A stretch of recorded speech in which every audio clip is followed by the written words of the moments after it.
Hey, welcome back to DX News. Today we're going to talk to you about crypto gambling, stablecoin regulation, and much more. Stay tuned, guys.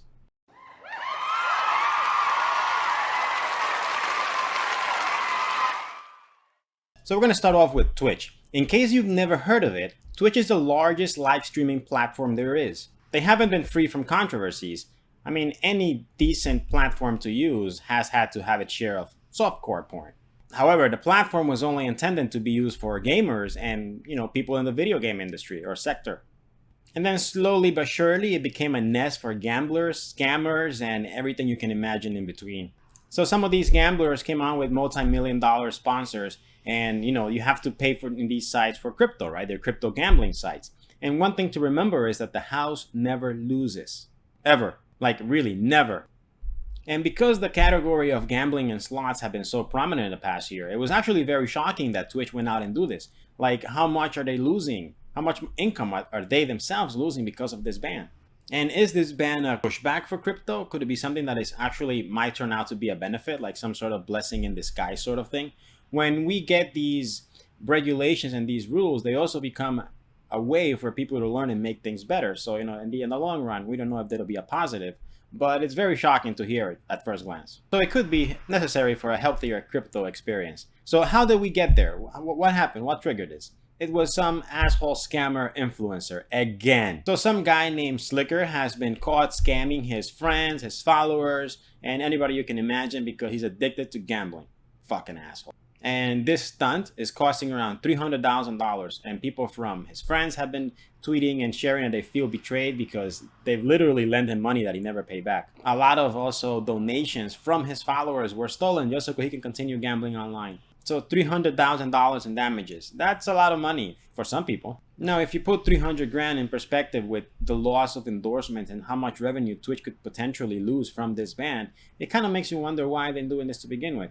But, could it be a safety first sort of thing? You have to stay tuned to find out. Now, gambling is a terrible addiction, and crypto gambling sounds even more dangerous. But somebody who's addicted to gambling is going to find another outlet anyway. It could be even more dangerous. So whose problem is it to regulate what people do with their own hard-earned shitcoins? This shithead gambler should in no way represent crypto as a whole, because a thief and an addict will find ways to steal to feed their addiction, regardless of whether it's crypto or fiat or whatever it is you want to trade. Honestly, in my opinion, this Twitch ban is another stupid example, something very similar to the Tornado Cash sanctions. Just because somebody is using it for stupid things doesn't mean you're going to ban the thing as a whole. Or let us know your thoughts in the comment section below.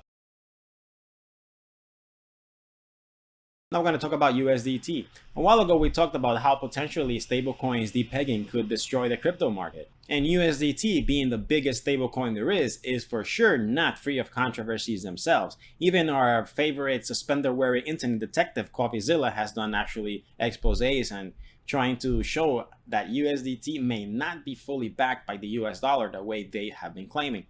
So what is the latest development? A judge is actually asking them or ordering them to show how exactly is USDT backed. A judge in New York has ordered stablecoin issuer Tether to produce financial documents proving the dollar backing of USDT as part of a lawsuit alleging the firm manipulated crypto markets. Tether has been part of multiple controversies in the past. Even CoffeeZilla has a full documentary on how shady Tether is and how they've made weird bank movements or are owned by a shady company called Bitfinex.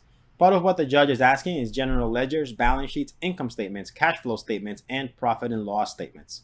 So what exactly is the problem with Tether? And what will be the consequences of it being unbacked? Well, the BTC USDT pair is one of the biggest pools in the crypto world. And it's actually one of the reasons why BTC has a value to begin with. Otherwise, how do you pair it? How do you determine its value? And how do you trade it on an exchange? You could say USDC or, BUSD, but you go back to the same situation. So this should be the way all stablecoins work. They should be backed by actual money, or in any case, anything that represents that value of the total market cap they allegedly have. So what will be the problem? Well, if it's not backed, that means the whole crypto market is being pumped by monopoly money. Literally, little pieces of paper that say I owe you written on them with crayons. Brings me back to a certain uncle calling these sort of things magic internet boxes with people put money in and get more money out. Tether's financial soundness has come under scrutiny in the past. For example, the New York District Attorney shut down Bitfinex in New York. Tether, and they ordered Tether to pay $18.5 million following their investigations that showed that Tether was actually not fully backed. Now here's my question to you. Do you think Tether can show that it's backing up their market cap? Or is this the straw that breaks the camel's back and Bitcoin will go to zero?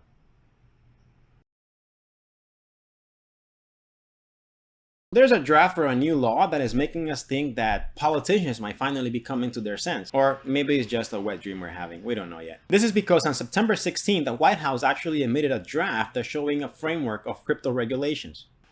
The draft talks about how stupid algorithmic stablecoins like Luna are, and how if this draft is pushed forward, the bill could actually ban them for at least 2 years until they have a better understanding or way of regulating them. According to Bloomberg, the latest draft legislation would ban algorithmic stablecoins like Terra for 2 years, while regulatory agencies conduct a study of endogenously collateralized token. Endogenously means something produced synthetically within the ecosystem.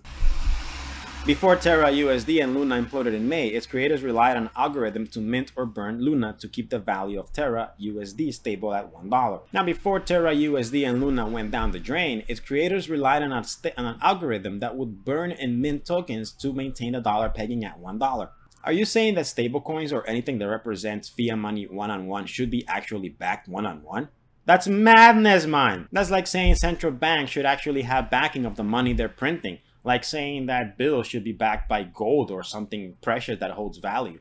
I don't know. Madness. Now, I hope you understand that we're not fan of governments here, but stepping in a little bit in regulation might be a positive sign for crypto overall. Now, if there is a stablecoin, it should be backed by value. It should be backed by something that is gonna hold its value. Otherwise, it's just farts in the air. But here's something else though, even if it is backed by actual dollars or euros, does it really matter? Because central banks are emitting so many of those that the value of them is dropping anyway. I mean, really, at this point, dollars and euros are almost as worthless as monopoly money. You might as well just hold sale tokens, guys. Has anyone coined the farming term decentralized quantitative easing? Because if not, I would like to.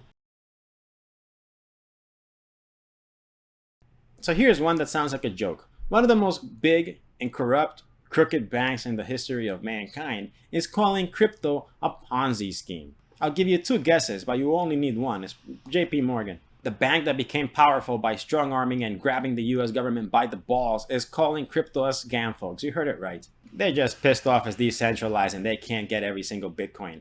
Dirty bastards. So JPMorgan, the company, the corporation, the bank that has been accused of multi-billion-dollar frauds is shit-talking Bitcoin. One of those frauds is paying $920 million to manipulate the treasuries market. So in this case, the CEO of JPMorgan has this to say, despite never being asked. I'm a major skeptic on crypto tokens, which you call currency, like Bitcoin. They are decentralized Ponzi schemes. When it comes to crypto as a payment method, we saw a lot of demand from our clients, let's say until 6 months ago. We see very little right now. This is just a tactic, guys, to cause fear and cause a sell-off. Remember, we're in a bear market. Of course you don't see mass buy-ins because we're in a bear market, asshole. Now, I bet you my left nut that over the next couple of years, JPMorgan is going to be singing a very different tune. And you will know that they will have taken advantage of this dip. If not, we can always delete this video. Don't let the banks win, folks. Anything negative that can be done with crypto to finance any sort of shitty actions has already been done through centralized banking system. It has already been done with US dollars, euros, and any emerging currency. So don't let this bullshit dissuade you from investing in this amazing market. And if you made it all the way to the end, thank you guys for being here. Let me just share that we got some new DX marketing initiatives going on, so be sure to go to our chats and ask about them. And the latest update on our website is dope. It's not publicly available to see yet, but it looks sick. Really, I really want to give a shout out to the team who has been hard at work behind the scenes to make sure you get the absolute best platform to do your crowdfunding without need for coding, guys. Remember, our DAO makes it impossible for DX to dump your tokens. They're gonna be vested there for over a year. So if you're truly looking for the best decentralized experience across 16 different blockchains, you know where to go, DXL.app. Now, this is Louis signing off, and as always, want to remind you to not take any of this that we say here as financial advice, and always do your own research. Until next time.